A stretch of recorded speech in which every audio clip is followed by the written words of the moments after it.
Pengakuan itu dibawa oleh mereka sampai wafat, ya. Dan kenyataannya sudah seperti itu. Dan kamu tidak mau mempercayainya, kamu tidak bisa merubah kenyataan bahwa kenyataannya sudah seperti itu. Dan ijma ini adalah dalil terkuat di dalam agama.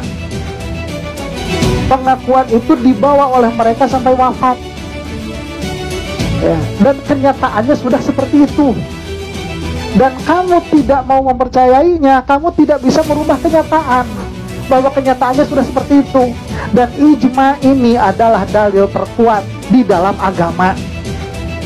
Buat kalian yang membohongkan ijma, belajar ijma itu apa. Karena pengikutnya Imam itu nggak paham ijma itu apa, ya.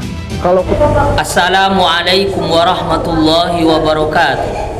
Bismillahirrahmanirrahim. Alhamdulillahi rabbil alamin. Wassalatu wassalamu ala asrafil anbiya'i wal mursalin Sayyidina Muhammadin wa ala alihi wa sahbihi ajmain, amma ba'du.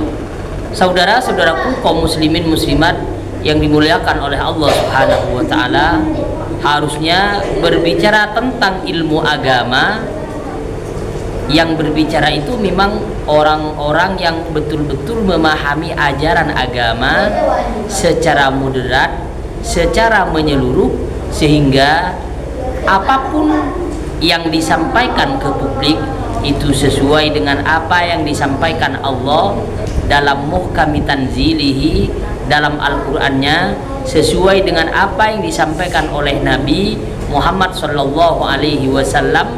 dalam banyak hadisnya. Apa yang disampaikan oleh saudaraku mengatakan bahwa ijma merupakan hukum yang paling utama, hukum yang paling kuat. Itu hemat saya, pernyataan ini merupakan pernyataan yang konyol. Kenapa demikian? Harusnya kalau orang memang betul-betul memahami ajaran agama secara tafsil, secara terperinci, bukan secara ijmal, pasti akan mengatakan bahwa sumber yang paling kuat dalam ajaran agama, sumbernya yang pertama adalah Al-Quranul Karim, Quran yang agung, Al-Hadisus Syarif, kemudian hadis mulia Nabi Muhammad SAW. Itu merupakan asal dasar dari semua ajaran amalan yang kita lakukan, baik itu berupa perbuatan fardu ataupun perbuatan sunnah. Jadi yang disampaikan harusnya tidak demikian.